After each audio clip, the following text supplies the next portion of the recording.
I skip again. Image topic number 2.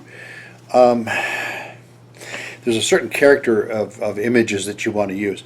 You want it to be able to tell a story throughout your what you use as images. You want to tell a story and keep a certain continuity to it. And don't, you've got to be a little bit careful. There's some things that can be offensive to people. So you want to kind of, it's not that you want to get all steeped in political correct and all that kind of stuff. You need to tell your story and whatever it is.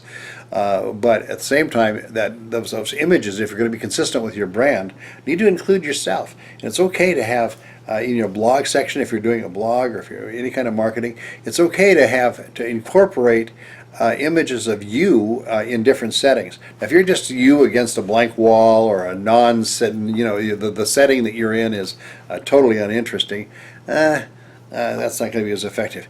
You don't want to have complicated images, but if you show yourself in different settings and whatnot, and smiling and in a positive way. I've seen images that's like, who's that? They had vinegar for breakfast. You want to show yourself in a positive way. Dress appropriately.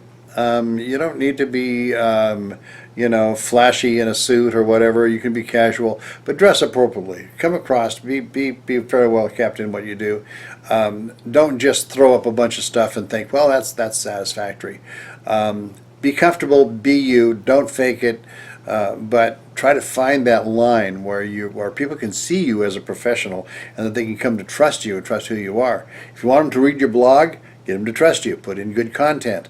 But they'll never read your blog if they can't trust the image of who they're seeing.